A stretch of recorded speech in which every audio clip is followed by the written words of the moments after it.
요즘 실버타운 광고가 눈에 띄게 많이 보이고 있습니다. 정부가 10년 가까이 막았던 분양형 실버타운을 다시 허용하는 쪽으로 가닥을 잡은 가운데 얼마 전 9년 만에 도입하기로 했다고 합니다. 최고급 시설과 편리한 커뮤니티 시설 등 화려한 광고로 노년의 우리들을 유혹합니다. 광고를 보고 실버타운 입주를 고려하는 사람들이 많아졌습니다. 은퇴 후 행복한 삶을 꿈꾸며 많은 사람들이 선망하는 실버타운. 하지만 실제로 입주해보니 꿈만큼 멋진 곳은 아니었다고 후회하는 목소리도 적지 않습니다. 과연 실버타운은 은퇴 후 행복한 삶을 보장하는 천국일까요? 아니면 지옥일까요? 오늘 영상에서는 한때 로망이었던 실버타운에 들어갔다가 후회와 상처만 남기고 돌아온 분의 사연과 노후의 주거지의 후회 없는 선택을 위한 실질적인 조언을 제공하고자 합니다. 영상 끝까지 시청해 주시고 소중한 분들께도 공유 부탁드립니다. 실버타운에 들어갔다가 계약 기간을 1년여 남겨놓고 다시 고향으로 돌아온 김말순 할머니의 사연은 이렇습니다. 평화로운 아침 김말순 할머니는 마당에 앉아 조용히 보리차를 마십니다. 차 한 모금이 따뜻하게 목을 적셔주었습니다. 그리고 곧 마음속 깊은 곳에서는 여전히 실버타운에서 기억하고 싶지 않은 추억이 떠올랐습니다. 창밖을 내다보며 말순 할머니는 고요한 시골의 풍경을 바라보았습니다. 이제는 다시 고향으로 돌아와 편안한 일상을 보내고 있었지만 실버타운에서 시간은 그녀에게 깊은 상처를 남겼습니다. 70대 중반의 김말순 할머니는 조용한 시골 마을에서 평생을 보낸 후 실버타운으로 이사를 결정했습니다. 말순 할머니는 다정하고 인자한 성품을 지닌 분으로 세 자녀를 모두 키워내고 이제는 자신의 여생을 편안하게 보내고자 했습니다. 남편은 몇 해 전 세상을 떠났고 자녀들은 각기 다른 도시에서 바쁜 삶을 살고 있어 말순 할머니는 혼자 남겨진 시간을 채우기 위해 실버타운을 선택하게 되었습니다. 무엇보다 남편이 없는 일상은 지루하고 쓸쓸했는데 그리고 혼자 지내다가 갑자기 아프게 될 경우 곤란한 상황 때문에 실버타운에 더욱 더 끌렸죠. 말순 할머니는 작은 텃밭을 가꾸는 것을 좋아하며 젊은 시절에는 마을 사람들에게 손맛 좋은 음식 솜씨로 유명했습니다. 사람을 좋아했던 할머니는 마을 사람들에게도 친절했습니다. 새벽 일찍 일어나 마당을 쓸고 집안을 정돈하는 일은 할머니의 오랜 일과였습니다. 비록 시골에서의 삶이 단순하고 평범했지만 그녀에게는 모든 것이 소중한 일상이었습니다. 실버타운에 들어가기로 결정한 이유는 무엇보다도 그곳이 제공하는 다양한 편의시설과 안전한 환경 때문이었습니다. 할머니는 실버타운에서 새로운 친구를 사귀고 건강하게 여생을 보내리라 기대에 부풀어 있었습니다. 처음에는 고급스러운 시설과 친절한 직원들 덕분에 할머니의 기대는 현실이 되는 듯 보였습니다. 김말순 할머니는 실버타운에 들어가기로 결심하고 많은 정보를 알아보았습니다. 그러나 할머니의 마음 한구석에는 꺼림칙한 감정이 자리 잡기 시작했습니다. 먼저 실버타운에 입주하는데 필요한 금액이 너무 비쌌습니다. 보증금과 월 납부 비용이 예상보다 컸지만 남편이 남겨준 유산과 자식들의 도움으로 이 문제는 해결할 수 있었습니다. 그러나 입소 자격 조건을 확인하면서 할머니는 당혹감을 느꼈습니다. 80세 이상은 신규 입소가 불가하고 혼자 거동할 수 없거나 치매가 있는 사람도 입소할 수 없다는 규정이 있었습니다. 매년 치매 검사를 받아야 했고 문제가 있으면 더 이상 실버타운에 머물 수 없었습니다. 이 사실을 알게 된 순간 말순 할머니는 말문이 막혔습니다. 할머니는 자신이 나이 들고 몸이 아파서 실버타운에 들어가려 했지만 오히려 이런 조건들이 그를 막고 있다는 사실이 기가 막혔습니다. 이 규정들은 말순 할머니의 마음을 어둡게 만들었습니다. 물론 할머니는 자격 조건에 모두 부합하기 때문에 입소를 할 수 있었지만 이후 나이가 들면 버려지는 기분이 들어 기분이 좋지는 않았습니다. 김말순 할머니는 실버타운의 치매 관련 규정에 대해 생각하며 조용히 혼잣말을 했습니다. 매년 치매 검사를 받으라니 그럼 내가 언제라도 내쫓길 수 있다는 거잖아. 이런 곳에서 마음 편히 지낼 수 있을까?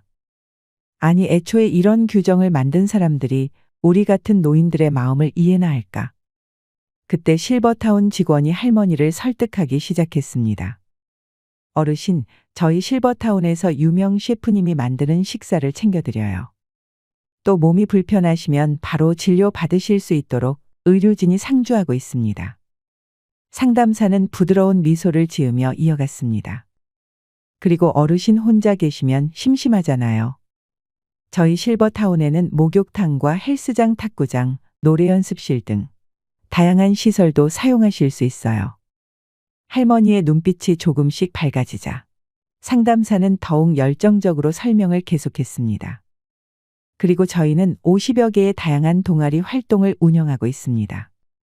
할머니께서 관심 있는 분야에 참여하셔서 새로운 친구들을 만나고 함께 활동을 즐기실 수 있습니다.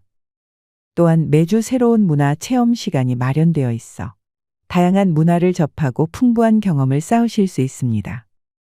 상담사는 할머니에게 따뜻한 미소를 지으며 말을 맺었습니다.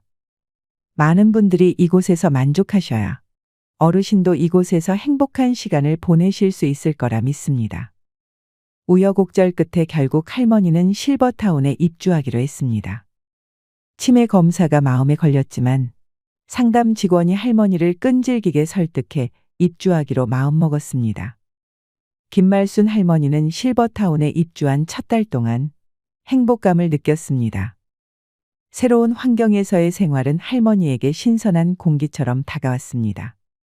매일 정성껏 준비된 식사를 하고 다양한 시설들을 이용하며 여유로운 시간을 보낼 수 있었습니다. 할머니는 매일 아침 창가에 앉아 따뜻한 차를 마시며 새로운 삶의 활기를 느꼈습니다. 그러나 시간이 흐르면서 할머니는 점점 불편한 점들을 느끼기 시작했습니다. 그중 하나는 사람으로부터 오는 스트레스였습니다. 입주한 지 한 달쯤 되었을 때 친한 할머니 한 분이 생겼습니다. 그녀는 처음에는 따뜻하고 친근하게 다가와 말순 할머니에게 큰 위로가 되었습니다. 하지만 이내 그 친한 할머니는 매번 자식 자랑을 시작했습니다. 자녀들이 얼마나 성공했는지, 어떤 선물을 받았는지, 가족과 함께한 여행 이야기 등을 끊임없이 늘어놓았습니다. 말순 할머니는 처음에는 그 이야기를 들어주었지만 점점 짜증이 나기 시작했습니다. 오늘 우리 사위가 말이야. 보너스 받아서 선물을 잔뜩 사서 왔더라고. 이래서 다들 대기업 그러는 거야. 말순 할머니는 더 이상 참을 수 없었습니다. 알았으니까 자랑 그만하고 얼른 가봐. 그러나 옆집 할머니는 꿈쩍도 하지 않고 계속 자랑을 이어갔습니다. 이번에도 뽀보너스 나왔다고 하면서 임플란트를 새로 해준다고 하지 뭐야.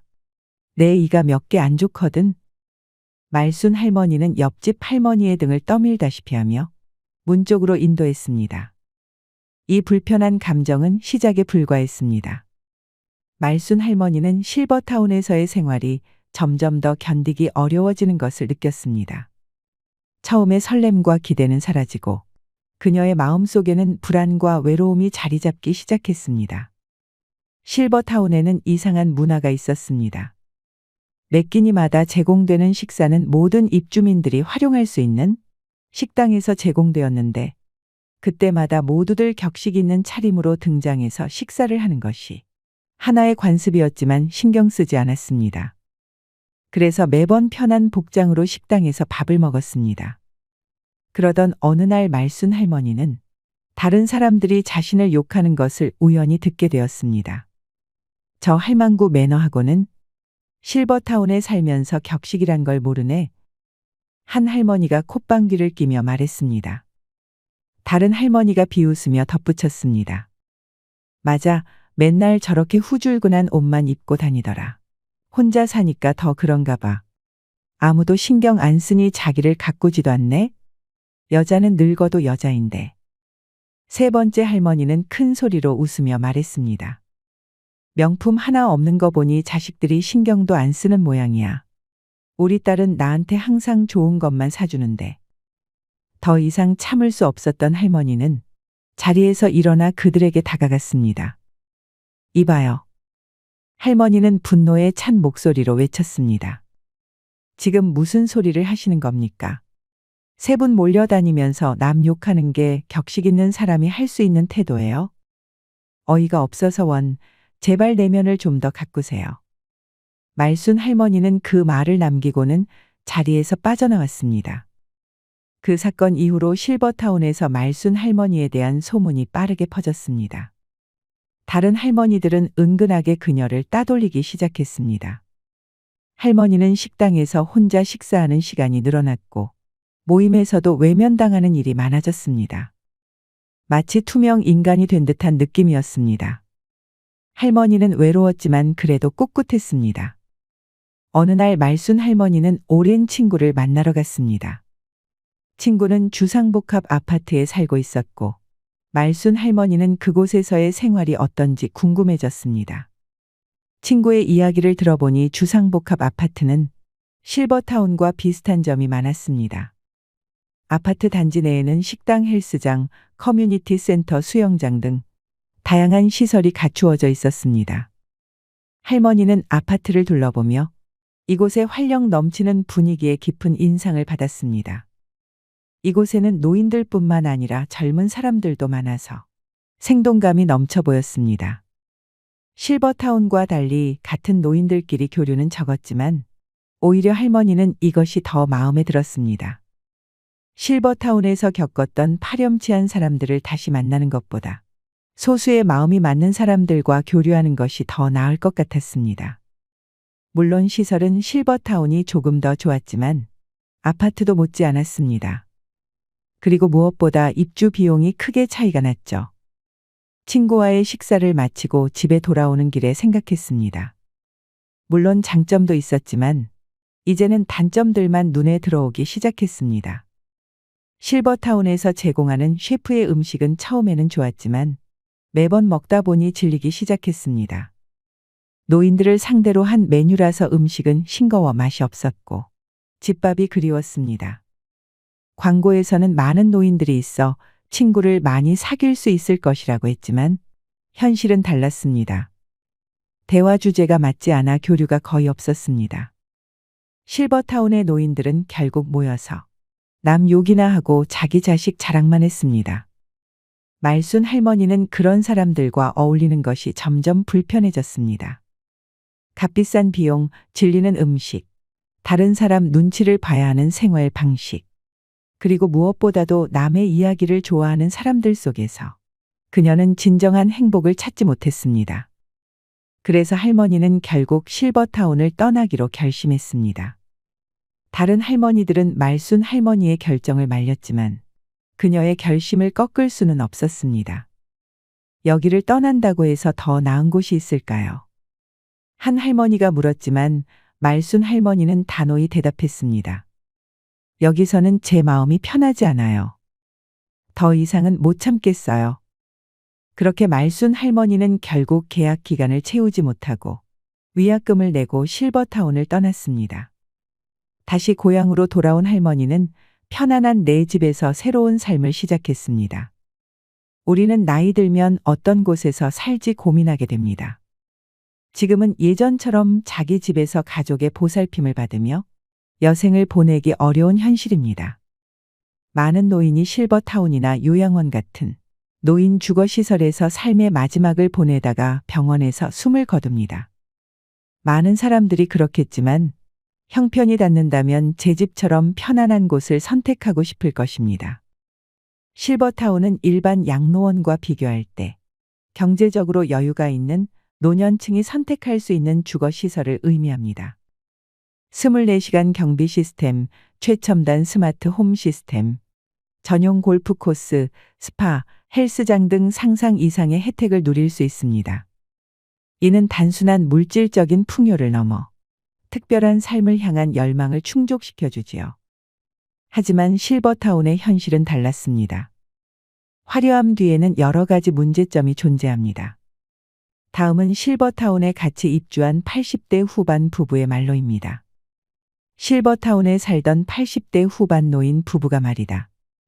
젊어서부터 그렇게 부부싸움을 해왔다는데 그날 점심에 남편만 밥을 먹으러 내려왔고 식사 후 혼자서 산보를 하더니만 방에 올라와 보니까 할머니가 욕조 미끄럼 방지 손잡이에 목을 맸지 뭐니. 결혼한 지 60년이 지났는데도 아직 싸울 거리가 남아있으니 기운도 좋다고 사람들마다 욕을 하더라. 우연찮은 기회로 실버타운에서 저녁 식사를 하고 건물을 한 바퀴 돌면서 실버타운에서 일하고 계신 이모님이 들려주신 비극입니다. 실버타운에서 노인들의 문제가 심각하다면서 일주일 전에 이모님 옆방에 입소한 할아버지는 부인이 돌아가시고 스스로 식사와 생활을 건사하지 못하자 자식들이 이 실버타운에 모셨습니다.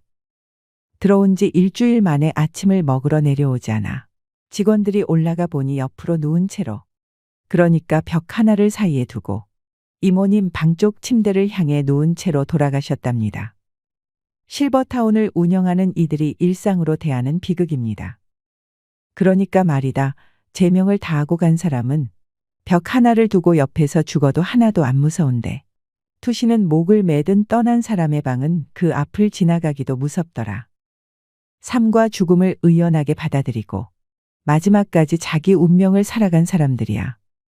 노래하며 춤추며 저승길을 걸어가겠지만 처참한 노년을 살아가는 사람들은 하루하루가 비극일 테지요.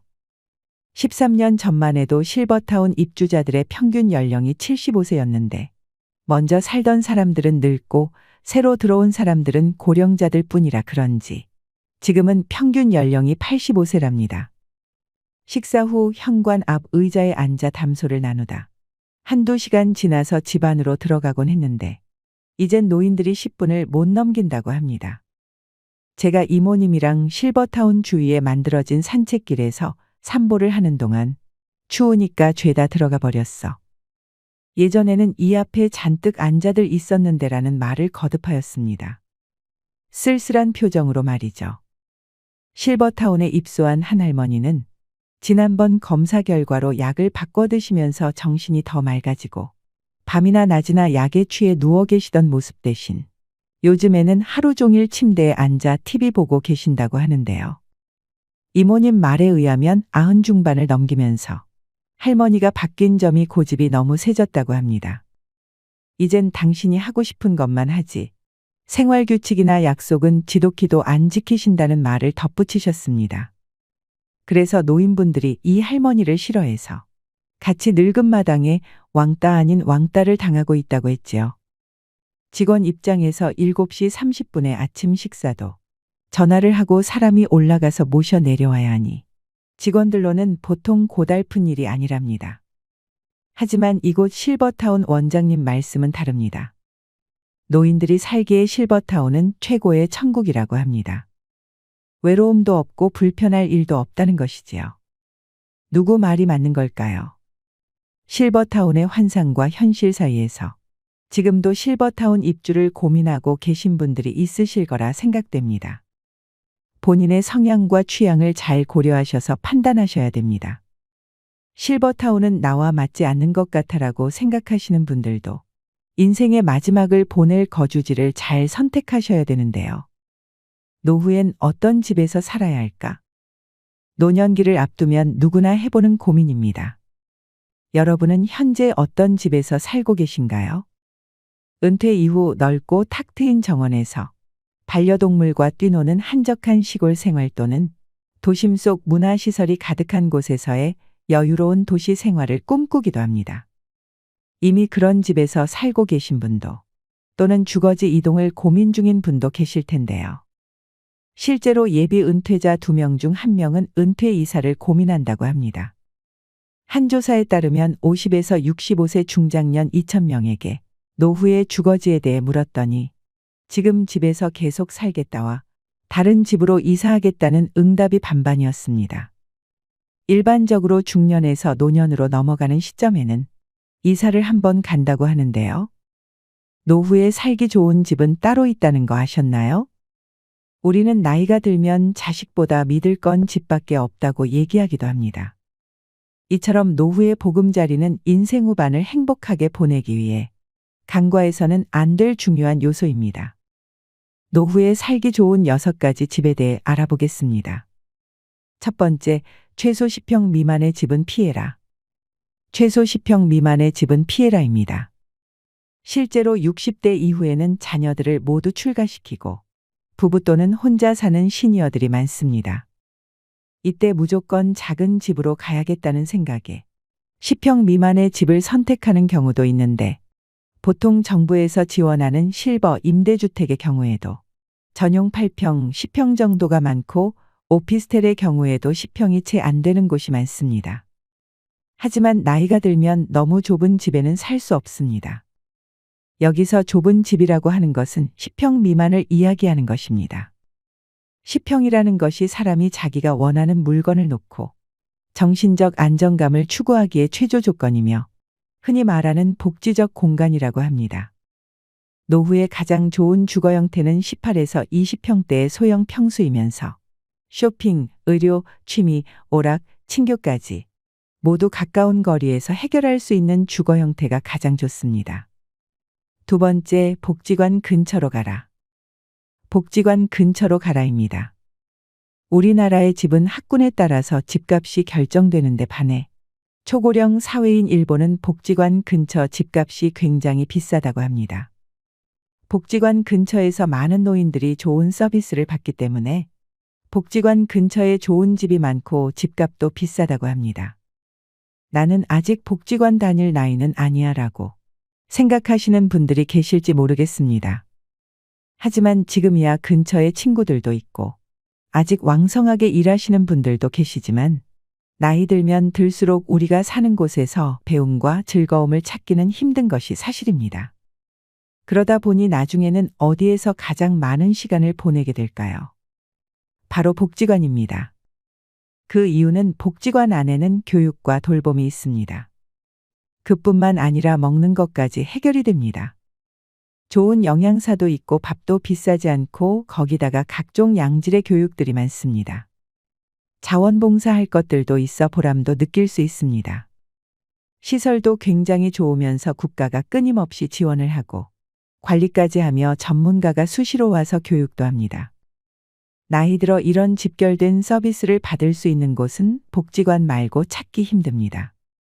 물론 돈이 많은 분들은 어디서 배우든 어디서 먹든 부족함이 없겠지만 우리는 조금 부족할 수 있습니다.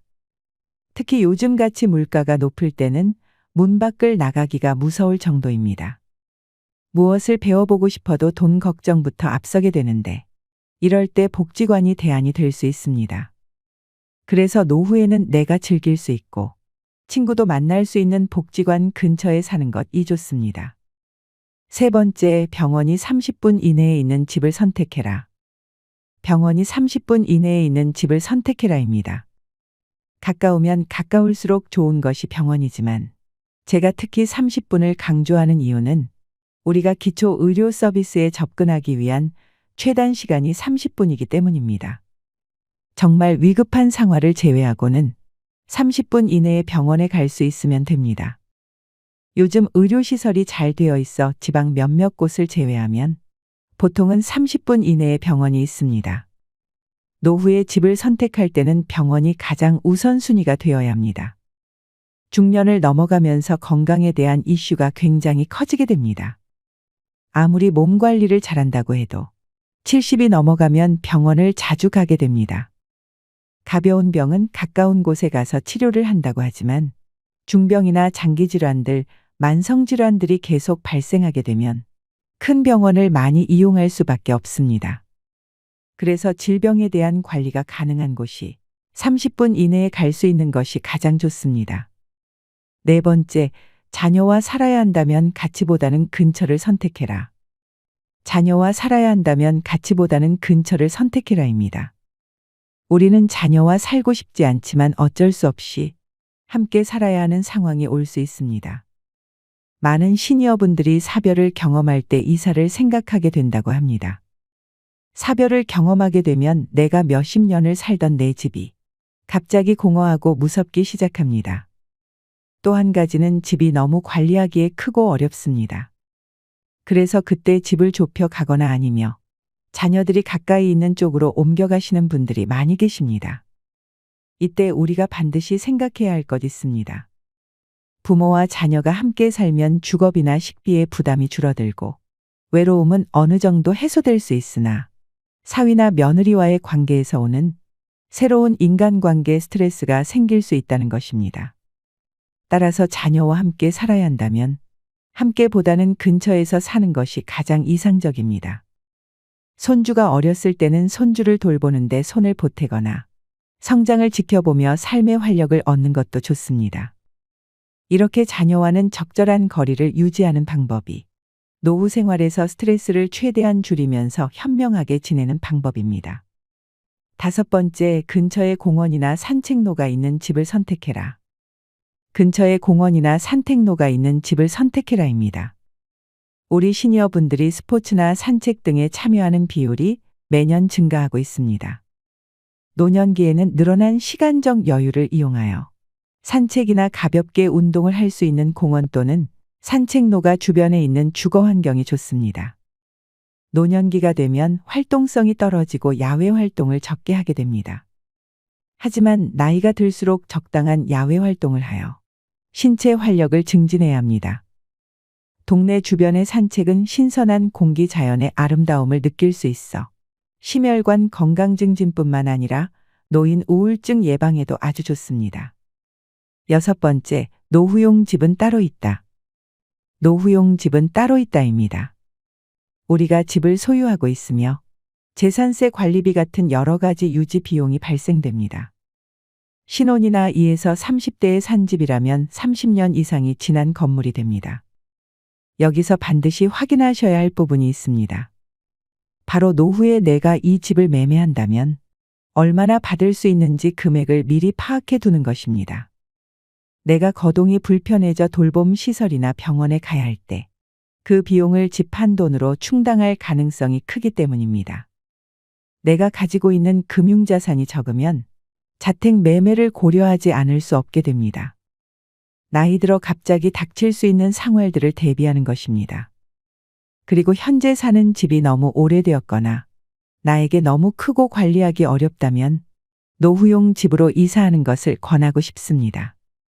노후가 되면 다리에 힘이 줄어들기 때문에 너무 크고 넓은 집은 집만 될 뿐입니다. 젊고 아이들과 있을 때는 크고 넓은 집이 좋지만 혼자 혹은 둘일 때는 청소도 힘들 뿐 아니라 잡동사니들이 쌓이기 때문에 작은 집이 좋습니다. 집은 익숙함도 좋지만 그보다는 편리성이 중요합니다. 지하철역이나 마트, 병원 같은 편의시설은 가까울수록 좋고 작은 집이라 해도 부부 각자가 독립적으로 사용할 수 있는 방이 각각 있는 것이 좋습니다. 나중에 정말 나이가 들어서 우리가 수족을 움직일 수 없는 순간이 오게 됩니다. 그때는 우리가 요양병원이나 요양원을 가든지 자식들과 함께하는 순간이 오겠지만 내가 5에서 60세 이후에 이사를 할 때는 나만의 기준과 우선순위를 정하고 내가 살 마지막 집이라는 생각을 가지고 선택하시는 것이 좋습니다. 집이라는 것은 사고 파는 것이 쉽지 않다 보니 다시 돌아오기가 매우 어렵습니다. 그러니 은퇴 이후에 주거지를 결정할 때는 이주의 목적을 명확히 하고 타인의 기준보다는 나를 기준으로 선택해 보셨으면 좋겠습니다. 오늘 내용이 도움이 되길 진심으로 바라며 행복한 노후를 위한 현명한 거주지 선택을 하셨으면 좋겠습니다. 오늘도 노후의 지혜와 함께 해주셔서 감사드립니다. 황금빛으로 무르익어가는 여러분의 지혜로운 인생을 언제나 응원합니다. 부모라면 자식에게 다 해주고 싶은 마음입니다. 그래서 자식들 교육비, 결혼자금, 사업자금까지 다 대주고 손자, 손녀까지 봐주는 부모님들이 많습니다. 평생을 버는 족족 자식을 위해 돈을 쓰고 내 노후 준비는 하나도 되어 있지 않는 분들이 많으실 텐데요. 자식 덕 보려고 키운 것은 아니지만 나이 들어서 보니 이렇게 허무하고 외로울 수가 없습니다. 간도 쓸개도 다 내주며 키웠는데 자식들은 자기 살기 바쁘고 부모는 잘 거들떠 보지도 않습니다. 재산 있을 때는 그렇게 잘하더니 내가 가진 것 하나 없으니 짐짝 취급하듯이 냉랭하게 구는 자식들 때문에 상처받은 부모님들도 많습니다. 여러분은 자식들에게 부모 노릇을 언제까지 해야 한다고 생각하시나요? 자식에게 다 주지 마라. 자식과 거리를 두고 살아라 등 이제는 이런 말들이 건강 상식처럼 머리로는 알지만 막상 내 자식에게는 적용이 안 되는 부분들이 많습니다. 부모는 눈 감을 때까지 자식 걱정에 마음 편할 날 없지만 자식들은 부모의 마음과 같지 않습니다. 부모 부양의 인식 역시 과거와 크게 달라졌는데요. 15년 전 절반 이상 국민이 부모는 자식이 모셔야 한다고 생각했지만 지금은 5명 중 1명만 그렇게 생각하는 것으로 나타났습니다. 한 조사에 따르면 자식이 부모를 부양한다는 의견이 2007년 63%였던 것이 2018년에는 24.3%로 떨어진 것이 현실입니다. 이미 이 같은 상황을 인지하고 현명하게 부모 자식 관계를 재정립하고 계신 분들도 계실 것이고 그래도 자식밖에 없지라며 자식에게 많은 것을 의지하고 사는 분들도 있으실 텐데요. 여러분은 어떠신가요? 여기 자식들에게 의지하고 살다 배신감에 땅을 치고 후회하는 최 씨 할머니가 있습니다. 자식들이 주말에 최 씨 할머니의 집에 방문했습니다. 하지만 어쩐 일인지 할머니는 문만 열어주고 다시 방으로 들어갔습니다. 어머니 좋았어요. 웬일이냐? 엄마 보러 왔죠. 난 바쁘니 쉬었다 가라. 할머니는 자식들과 손주에게까지 눈길도 안 주고 방문을 걸어 잠갔습니다.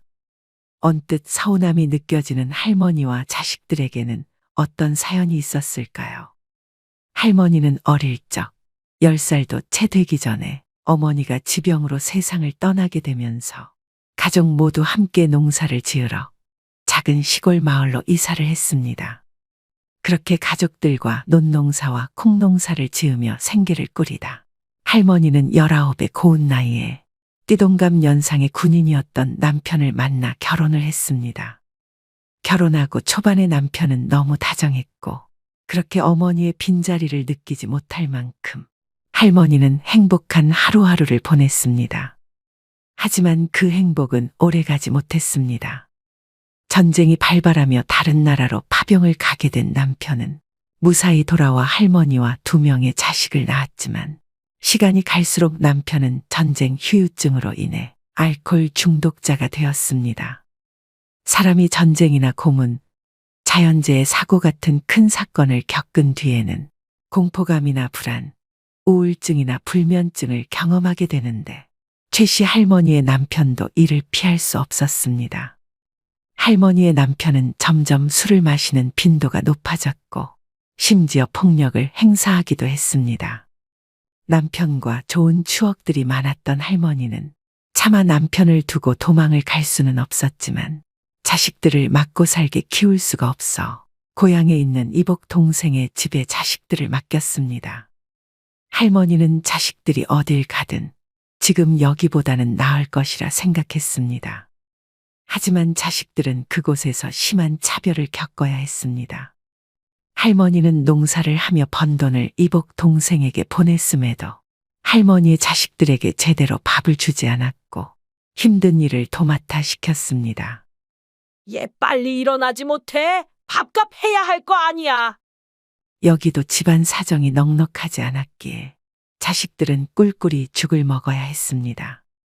꿀꿀이 죽은 돼지 먹이로 사용해야 할 정도의 조악한 재료가 들어갔는데 대부분은 미군 부대의 병영에서 식사를 끝내고 버린 음식물 쓰레기였습니다. 휴전 이후에도 우리나라의 사정이 워낙 궁핍했던 탓에 1970년대 초중반까지 미군 부대 근처 시장이나 골목의 허름한 식당에서 많이 팔았던 것이 꿀꿀이 죽이었습니다. 이렇게 자식들은 부모 곁을 떠나 힘든 어린 시절을 보내야 했습니다. 하지만 남편이 세상을 떠나고 할머니는 다시 자식들을 집으로 오게 할 수 있었습니다. 이때 할머니는 그간 자식들을 스스로 못 키운 것에 많은 죄책감을 느껴 모든 것을 자식을 위해 희생하며 살았습니다. 자식들은 그저 공부만 할 수 있게 집안일도 모두 할머니 스스로 도맡아 하며 자식들이 하고 싶다는 것은 아낌없이 지원해줬습니다. 그렇게 오랜 시간이 지나서 자식들도 모두 결혼을 했습니다. 최 씨 할머니는 그래도 꽤 긴 시간 뒷바라지를 하며 자식들을 출가시키고 마음이 한결 가벼웠습니다. 자식들이 독립을 해도 집에 자주 찾아왔고 자식들이 집에 올 때면 자식들을 위해 이것저것 싸주며 결혼했음에도 챙겨주고 싶은 마음이 가득한 할머니였습니다.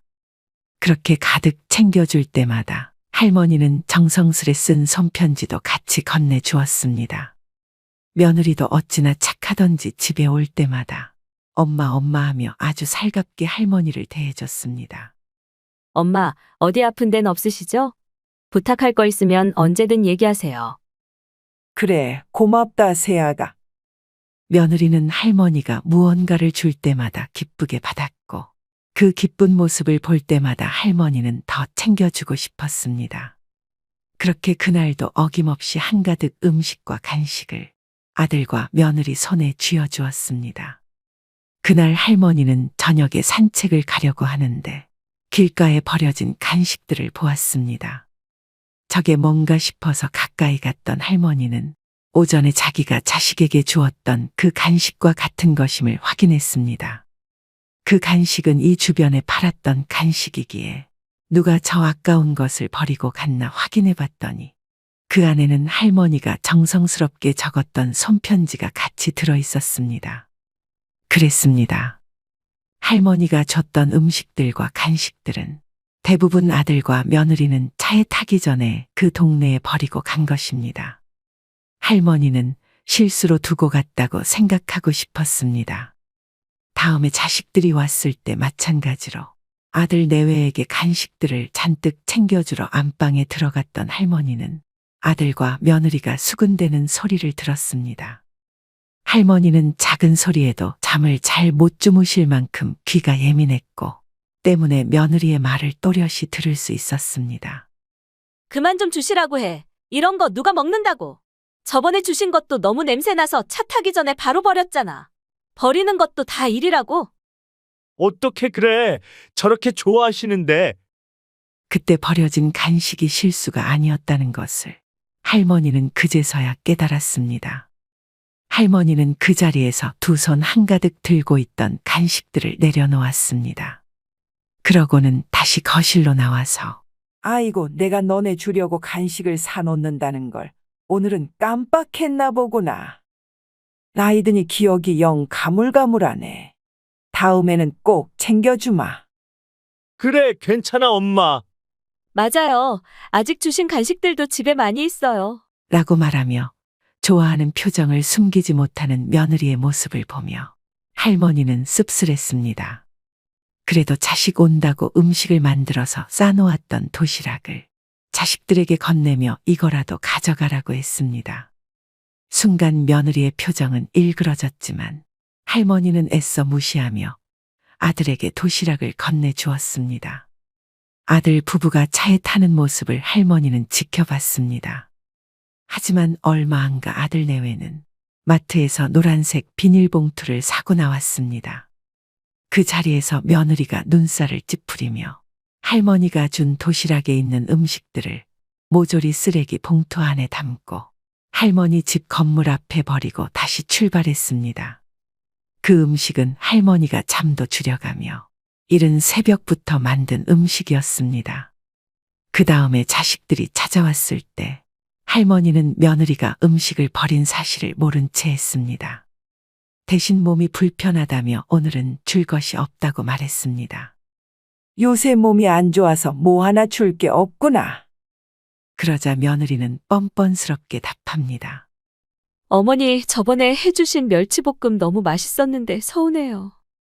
할머니는 그런 며느리가 가증스러웠다 한들 관계만 더 나빠지니 그냥 나 하나 모른 척하고 앞으로 안 챙겨주면 된다고 생각했습니다. 생각해보니 이제껏 집에 올 때면 뭐 하나 챙겨오는 것도 없고 왜 자꾸 집에 오는지도 궁금했습니다. 그렇다고 올 때마다 할머니에게 말을 걸기보다는 자기들끼리 이야기할 때가 많았습니다. 할머니는 며느리가 잠깐 외출한 사이 아들에게 물었습니다. 너네 처가댁에는 자주 가니? 그럼 처가댁에 갈 때면 매일 고급 와인이랑 좋은 거 사다가 포장해서 들고 가. 라고 하며 눈치 없는 아들은 자기가 처갓댁에 얼마나 잘하는지 자기 어머니에게 자랑했습니다. 할머니 집에 올 때는 이제껏 딱 한 번 마트에 파는 10,000원 조금 넘는 음료수 세트를 사온 적이 전부였습니다. 하지만 아들의 자랑은 거기서 멈추지 않았습니다. 저번에 장인어른이랑 50만 원짜리 하는 고급 와인 마셨는데 맛이 기가 막히더라고요. 그 근처에 새로 생긴 음식점이 있는데 어찌나 맛있던지. 이렇게 자랑하며 끝까지 엄마 데리고 한번 가야겠다는 말조차 하지 않았습니다. 할머니는 며느리가 빈손으로 올 때마다 그냥 요새 물가도 많이 오르고 살기 힘드니 이해하고 넘어갔지만 자기 친정 챙길 때는 그렇게 돈을 많이 쓴다는 사실을 이제 알았습니다. 이 눈치 없는 아들놈은 할머니의 씁쓸한 표정을 보고 그제서야 말을 돌립니다. 그건 그렇고 이 집값 많이 올랐더라, 엄마? 기분 좋겠어? 많이 오르고 말고가 뭐가 중요해. 어차피 죽을 때까지 이 집에서 살 건데. 이후 할머니가 잠깐 친구와 통화를 하러 안방에 들어간 사이 아들과 며느리는 집안 구석구석을 보기 시작합니다. 할머니가 전화를 마치고 거실로 나가려는데 소곤소곤 하는 말소리가 들려왔습니다. 여기는 우리 우주 공부방으로 하면 될 것 같고, 저 큰 방은 자기랑 나랑 쓰면 될 것 같은데. 요새 시세가 많이 올라서 지금 팔면 아주 딱이긴 한데, 그냥 사는 것도 나쁘지 않을 것 같네. 근데 언제쯤 우리 여기로 이사 올 수 있는 거야? 조금만 기다려. 요새 엄마가 치매기가 있는 것 같으니까. 저번에도 우리 주려던 간식 사놓은 줄 알았는데 안 사놓으신 걸 보면 확실하다. 그 원래 엄마가 그런 거 절대 잊어버리지 않거든. 조만간 치매가 올 게 분명해. 동생은 어차피 이 집에 잘 오지도 않으니까 분명 우리한테 넘겨주실 거야. 그니까 이 집 오기 싫어도 조금만 참아. 집을 준다고 단 한 번도 입 밖으로 꺼낸 적도 없고 나중에 눈 감을 때나 주려고 했었지만 아들 내외는 할머니의 의견은 안중에도 없고 미리 자기들이 이 집을 어떻게 쓸지에 열띤 토론을 벌이고 있었습니다. 할머니는 화가 나다 못해 어이가 없었습니다. 엄마가 어릴 때 나 버리고 산 거에 엄청 미안해 하거든. 내가 불쌍한 척 부탁하면 다 들어주실 거야. 할머니는 아들을 버린 것이 아니라 지키려고 보냈다고 생각했고 실제로 그랬지만 아들은 자신이 그때 버려졌다고 생각했던 것 같습니다. 하지만 아들과 다시 만난 이후로 할머니는 누구보다 자식들을 위하며 살았습니다. 최선을 다해 자식들을 위했기에 할머니는 이번 아들과 며느리의 대화에 크게 실망했습니다. 얼마 후 어버이날이 다가왔습니다. 저녁에는 처가를 가야 한다며 할머니와는 점심 약속을 잡았습니다. 이번에도 매년 갔던 가성비 있는 갈빗집에 들어왔습니다. 자식들 큰돈 쓰지 말라고 항상 이곳이 가장 좋다며 매 여기를 가자고 졸랐던 할머니였습니다. 하지만 오늘은 할머니도 고급진 음식을 먹고 싶었습니다. 할머니는 이 근처 대게집이 새로 생겼으니 그곳으로 가자고 했습니다. 하지만 그곳을 말하자 아들과 며느리는 당황한 기색을 숨기지 못했습니다. 사실 그곳은 저녁에 처갓댁과 함께 가기로 했던 대게집이었던 것이었습니다. 며느리는 손주 핑계를 대며 손주가 해산물을 싫어한다고 말했습니다. 결국 그날도 어김없이 매년 갔던 고깃집으로 들어갔습니다. 할머니는 그래도 오랜만에 딸도 찾아와서 기분이 좋았습니다. 그날은 할머니가 1년 중 유일하게 막걸리를 마시는 날이었습니다. 막걸리를 마시며 그래도 기분이 풀릴 무렵 자식들이 밖에서 이야기하는 소리가 들렸습니다. 할머니는 창가 쪽에 앉았고 그 시간은 대낮이었기 때문에 밖의 소리를 다 들을 수 있었습니다. 이번에는 누가 계산할 거야? 많이 나온 것도 아닌데 오빠가 낼 거야? 나는 저녁에 또 처가 가서 돈 많이 써야 돼. 돈 벌어서 다 처가에 갖다 바치는 거 아니야? 나 좀 봐주라. 눈치 보기 힘들다 나도. 내가 내면 와이프가 노발대발 할 거야. 나도 요새 힘들어. 그리고 엄마 집에 가면서 이것저것 많이 받았을 거 아니야? 엄마가 주는 걸 오죽 좋아해. 너는 집에 오면서 그런 말을 해라. 거기 가는 게 얼마나 귀찮고 힘든 줄 아냐? 할머니는 이렇게 점점 언성을 높이며 싸우는 자식들을 보며 그 자리에서 일어났습니다.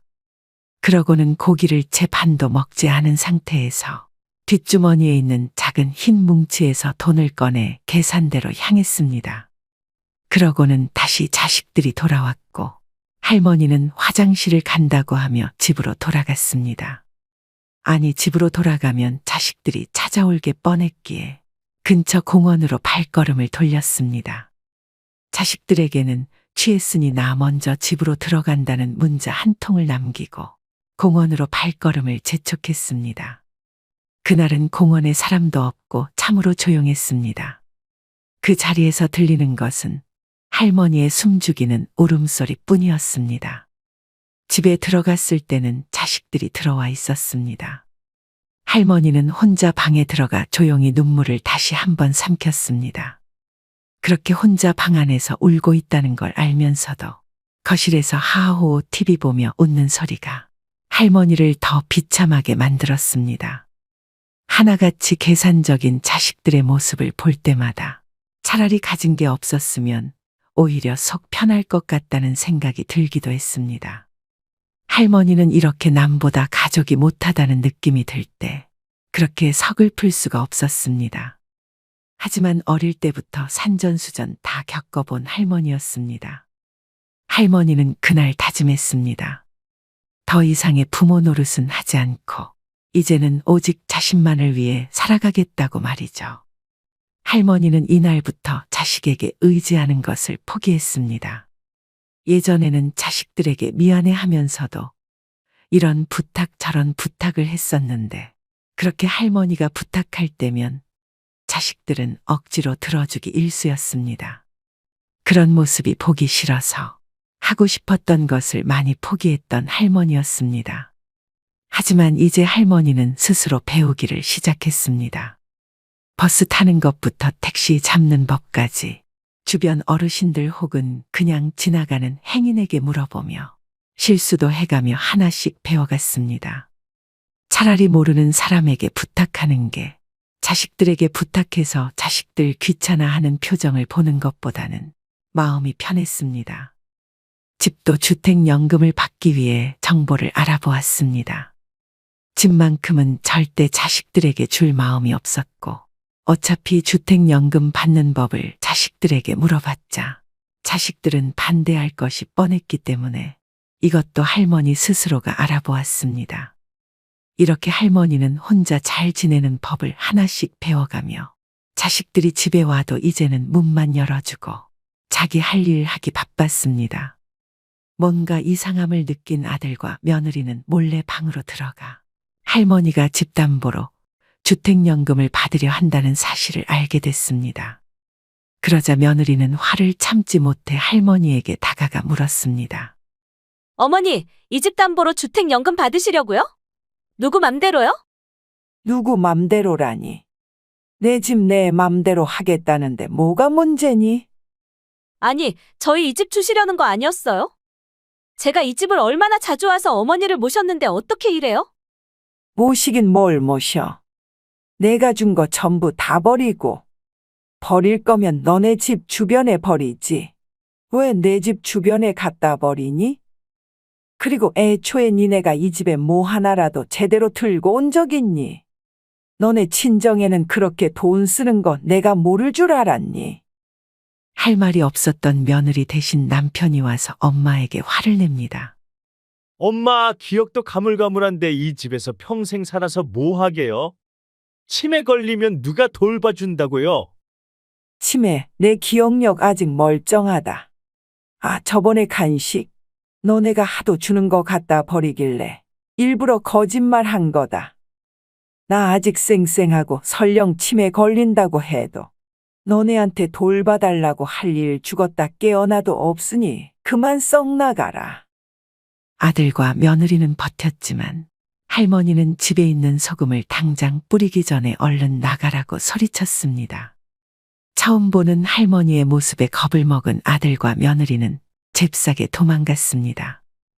할머니는 이후 복지센터에 가서 수업도 듣고 집에 있을 때면 화분을 가꾸는 등 자신이 살고 싶었던 삶에 집중했습니다. 할머니는 연금과 모아둔 돈을 자신에게 써가며 남은 노후는 더 이상 자식들을 위해서가 아닌 자기 자신을 위한 삶을 살았습니다. 여러분, 최 씨 할머니의 기가 막힌 사연을 듣고 어떤 생각이 드시나요? 요즘에는 많은 사람들이 자식 덕볼 생각하지 말라고 말합니다. 말년에 편할 줄 알았는데 혼자 독수공방하며 키웠건만 대학 졸업 후 결혼하더니 자식들이 엄마 알기를 마당에 똥개 취급합니다 하며 서러움에 우는 분들도 있습니다. 고령화 시대에 이제는 부모를 버려야 한다, 부모를 버려야 자식이 산다라는 자극적인 문구를 내세우며 언론에서는 너나 할 것 없이 앞다퉈서 우리의 안타까운 현실을 고발합니다. 보건복지부가 발표한 보고서에 따르면 지난해 노인학대 신고 건수는 무려 1만 6천 건에 달한다고 합니다. 하루에 44건의 신고가 접수된 것인데요. 연도별 학대 신고 건수도 꾸준히 증가하고 있습니다.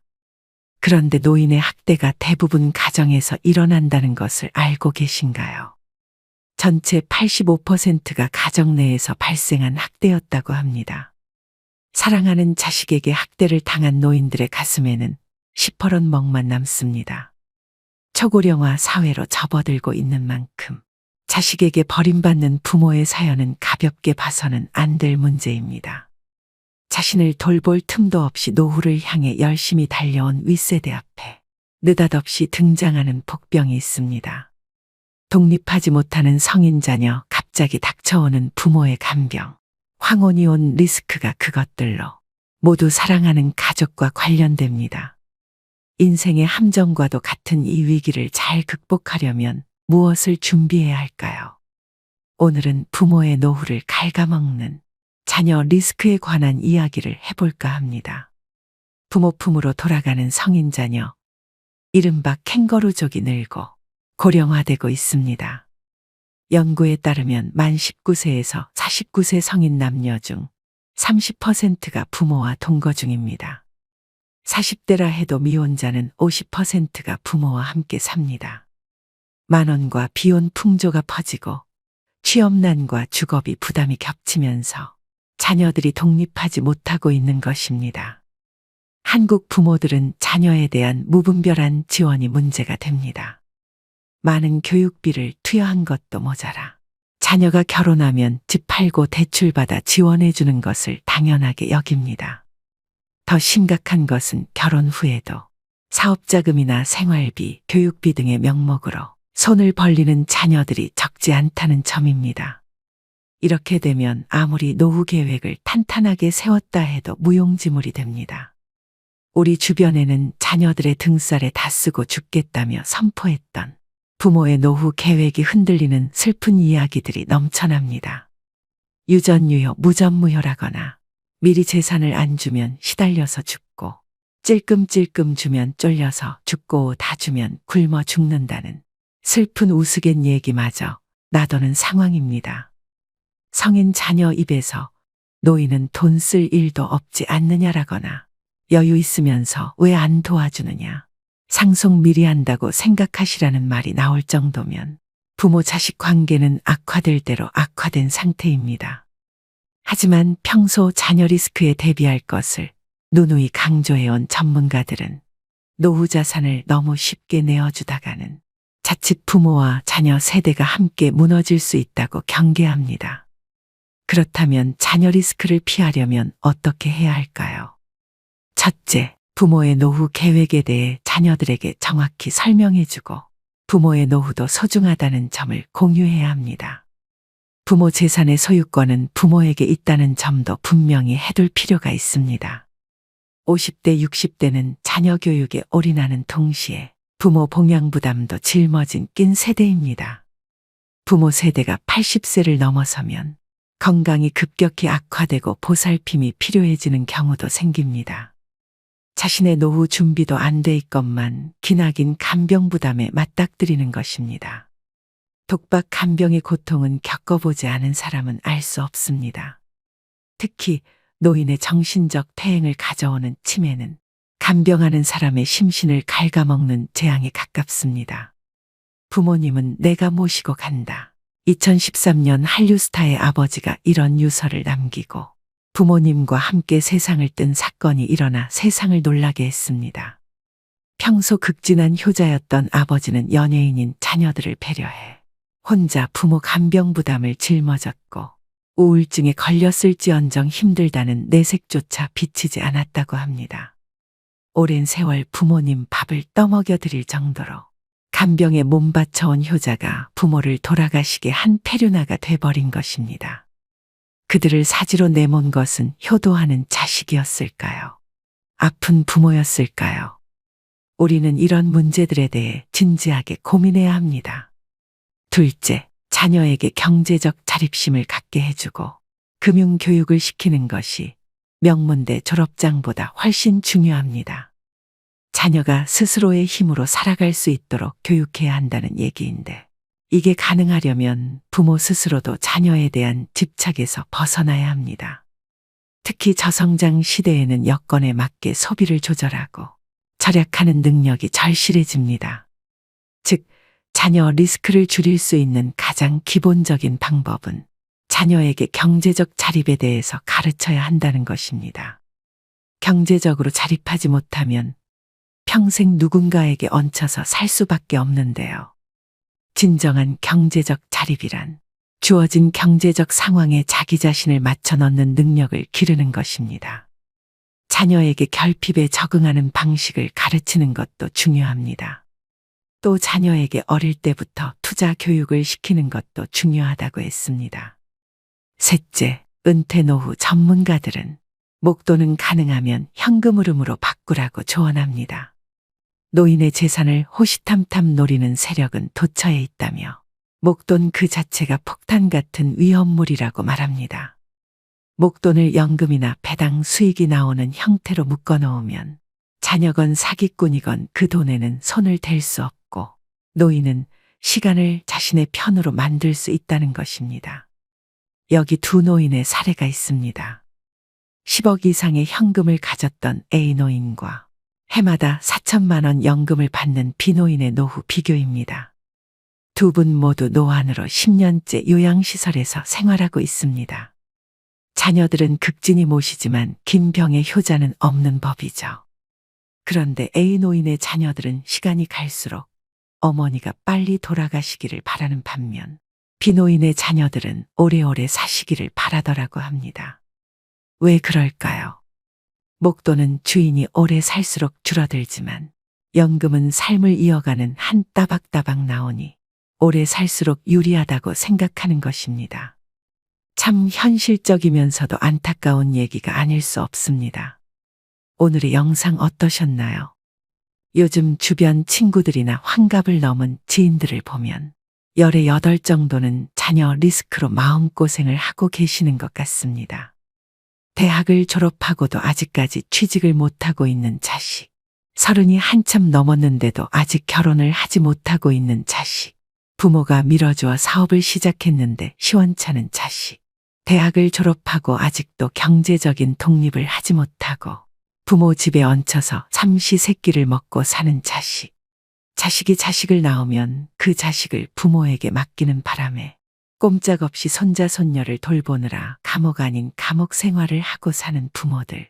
본인들은 고정 수입이 끊겼음에도 자식 결혼시킬 때 결혼식장이며 집 마련하는데 경제적인 지원을 해주고 그 이후에는 자식이 자식을 낳으면 또 지원해주고 손자 손녀들이 오는 날이면 용돈도 챙겨주어야 하고 요즘 자식들은 부모가 죽을 때까지 당당하게 AS를 해달라고 주장한다고 하는데요. 왜 그래야 하느냐고 물으면 내가 낳아달라고 했나요? 내가 태어나고 싶어서 세상에 나왔냐고요? 엄마 아빠가 좋아서 나를 만들었으니 끝까지 책임져 주어야 하지 않아요? 더 이상 할 말이 없더라고 합니다. 점차 자녀는 리스크가 되어가고 있는 것만은 확실합니다. 여러분들은 꼭 자녀들에 대한 리스크를 잘 생각하시고 현명하게 노후 준비하시길 바라겠습니다. 오늘의 영상이 여러분의 부모 자식 관계에 큰 도움이 되셨길 바랍니다. 오늘도 노후의 지혜와 함께 해주셔서 감사드립니다. 황금빛으로 무르익어가는 여러분의 지혜로운 인생을 언제나 응원합니다.